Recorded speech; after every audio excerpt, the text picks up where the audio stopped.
오늘은 마태복음 15장 10절부터 20절까지의 말씀을 함께 나누어 보겠습니다. 마태복음 15장 10절부터 20절까지의 말씀을 제가 봉독해 드리겠습니다. 무리를 불러 이르시되 듣고 깨달으라. 입으로 들어가는 것이 사람을 더럽게 하는 것이 아니라 입에서 나오는 그것이 사람을 더럽게 하는 것이니라.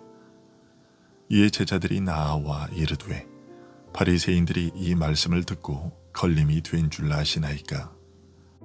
예수께서 대답하여 이르시되 심은 것마다 내 하늘 아버지께서 심으시지 않은 것은 뽑힐 것이니 그냥 두라.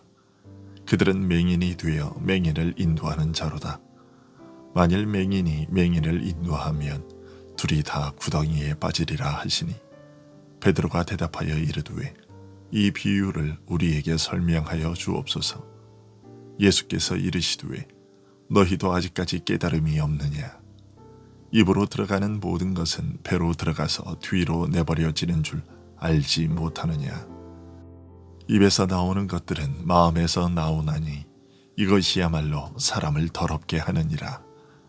마음에서 나오는 것은 악한 생각과 살인과 가늠과 음란과 도둑질과 거짓 증언과 비방이니 이런 것들이 사람을 더럽게 하는 것이요 씻지 않은 손으로 먹는 것은 사람을 더럽게 하지 못하느니라. 아멘.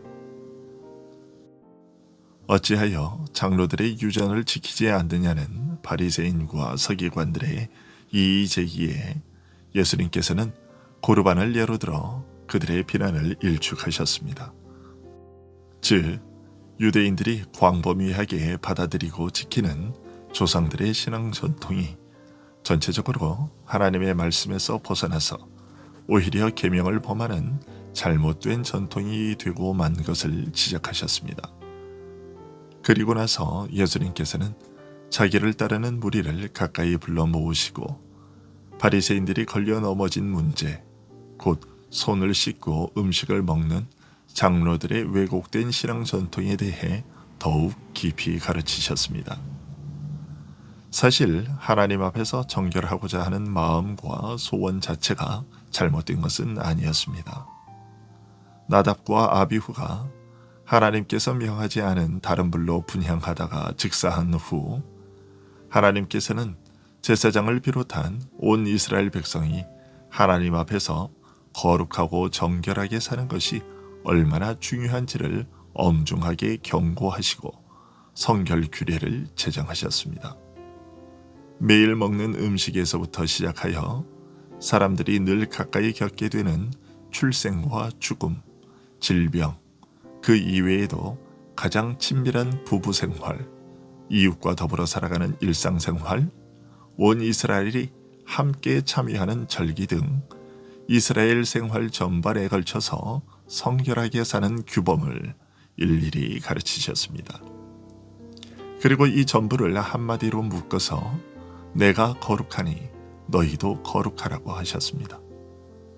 특히 하나님께서 명하신 성결 규례를 따라 거룩하게 살아가는 동안 알게 모르게 자기를 더럽히는 경우 어떻게 더러움을 제거하고 성결을 다시 회복할 것인지에 대해서도 알려주셨습니다. 제사를 드리며 물로 몸을 씻고 옷을 빨며 그릇을 씻는 등의 규례가 그것이었습니다. 부정해진 자가 다시 자기를 정결하게 하는 은혜의 수단이었습니다. 장로들의 유전 중에 손을 씻으며 그릇과 잔을 물로 씻으며 옷에 물을 뿌리는 등의 규칙은 모두가 율법의 이런 정결 규례에 그 뿌리를 두고 있는 것이었습니다. 이런 계명을 현실적으로 적용하는 세부 규칙에 있어서는 선생들의 가르침이 서로 달랐지만 여하튼 그런 세칙들은 율법의 정결 규례에 근거를 둔 것으로서 그 자체가 잘못되었다고 말할 수 있는 것은 아니었습니다. 예수님께서 십자가의 죽음을 앞에 두고서 친히 제자들의 발을 씻기신 일이 있는데 그것 역시 물로 더러움을 씻는 율법의 정결 규례를 빌려 온 세상 죄를 정결하게 하시는 죄인을 위한 주님의 섬김의 본질에 대해 알려주신 것이었습니다.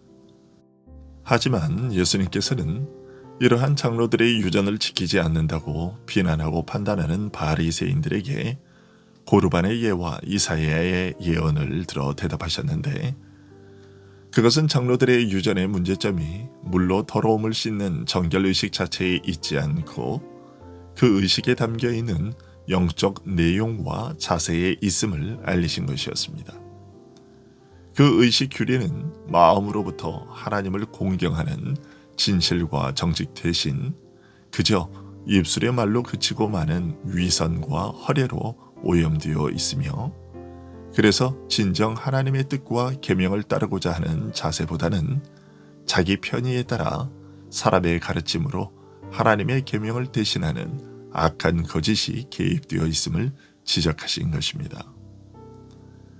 그렇게 하신 다음 자기를 따르는 무리를 가까이 불러 부정함을 씻는 정결 규례에 대한 장로들의 가르침이 어떻게 잘못된 것인지를 구체적으로 가르치시되, 입에 들어가는 것이 사람을 더럽게 하는 것이 아니라 입에서 나오는 그것이 사람을 더럽게 하는 것이라고 말씀하셨습니다.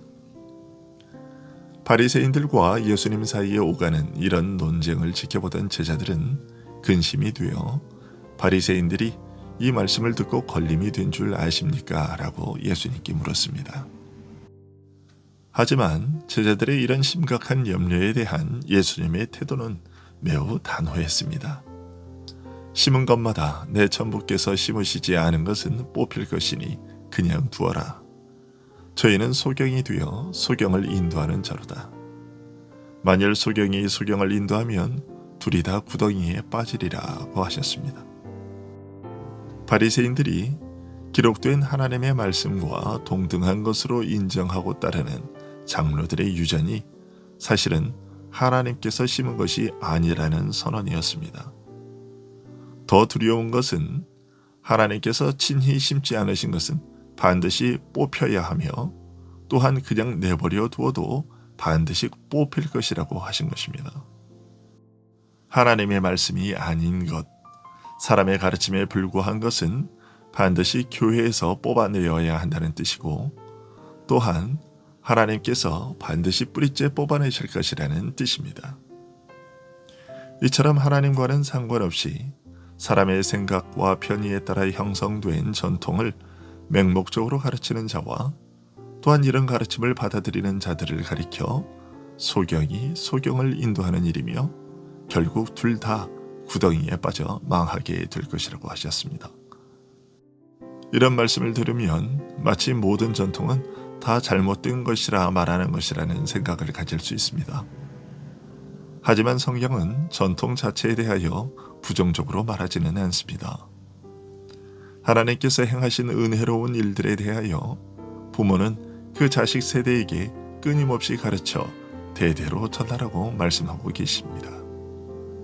바울 사도는 고린도 교회 성도들에게 교회의 믿음에 대하여 또 내가 너희에게 전하여 준 대로 그 전통을 너희가 지킴으로 너희를 칭찬하노라고 말했고, 성만찬에 대해서는 내가 너희에게 전한 것은 주께 받은 것이니 라고 말했습니다.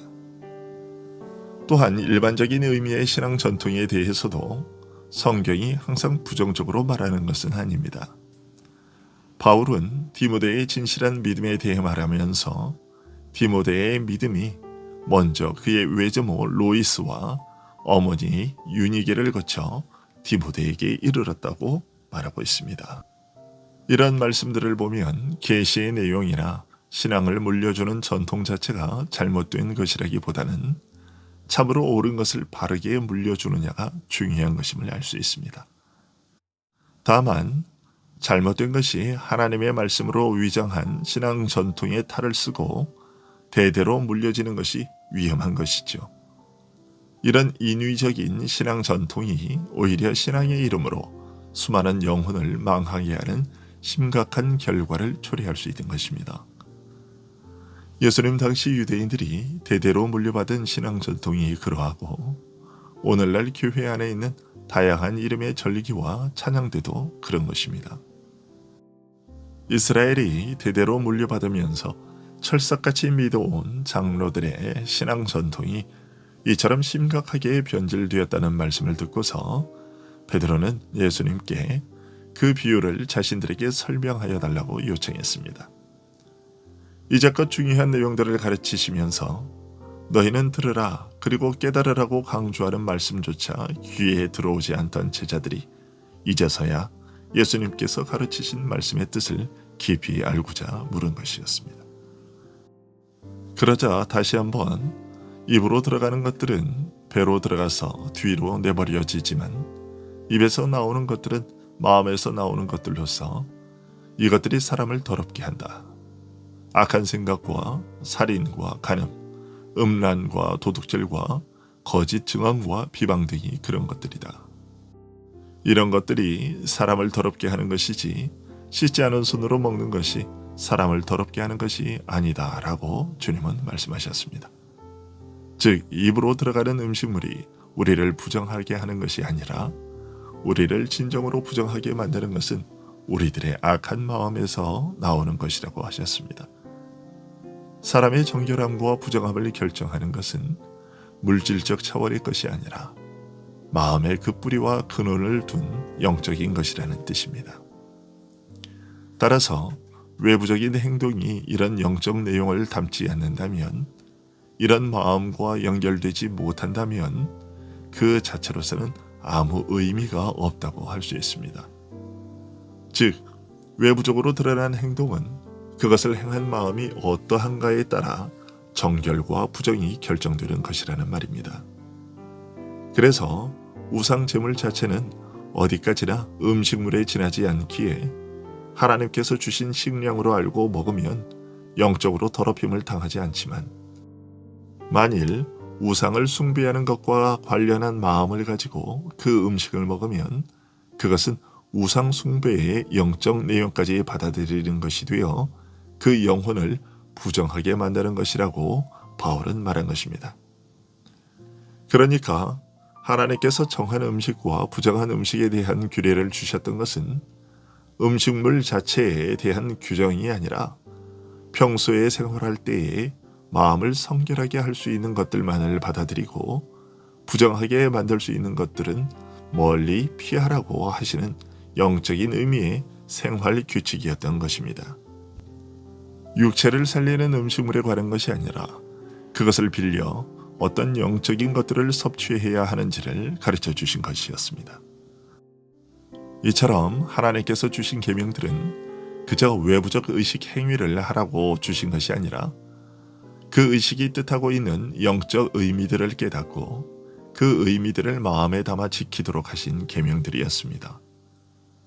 언제나 성결한 마음과 의도와 생각과 정서를 담는 그릇으로 명하신 규례들이고, 따라서 그런 규례들은 믿는 자의 성결한 삶이 내적 성결에 그 뿌리를 두고 있기에 거기에서부터 밖으로 자연스럽게 흘러나오도록 해야 한다는 것을 가르치신 것이었습니다. 하지만 장로들의 유전은 외부적인 행위와 마음이 연결되지 못하고 그저 겉으로 드러나는 모습에만 관심을 두고 그 모습이 일치하면 정결함을 지키는 것이라고 생각하는 의리일 뿐이었습니다. 마음에서부터 하나님을 공경하며 그런 마음으로 하나님 앞에 성결해지려는 영적 자세가 결여된 채 그저 기계적으로 손을 씻으면 자동적으로 하나님 앞에 정결하게 되는 줄로 안 것이죠. 히브리서 4장 2절에 들은 바 그 말씀이 그들에게 유익하지 못한 것은 듣는 자가 믿음과 결부시키지 아니함이라는 말씀처럼 하나님께서 주신 규례들을 통하여 전해진 복음에 믿음을 결합시키지 못했던 것입니다. 이런 사실은 오늘날 우리들이 드리는 예배에 그대로 적용됩니다. 예배의 자리에 참석했다고 해서 찬송하고 기도하고 설교 듣고 헌금했다고 해서 예배를 드리는 것이 아님을 알아야 하겠습니다. 찬송과 기도와 헌금과 설교 등의 각 예배 순서들의 의미와 목적이 무엇인지를 분명히 알고 있어야 하고 그 의미대로 구현되도록 온 마음을 집중해서 행해야만 하는 것입니다. 우리의 모든 신앙생활이 우리의 참된 믿음, 정결한 믿음에서 나오는 것이 될 수 있도록 노력해야 하겠습니다. 기도하겠습니다.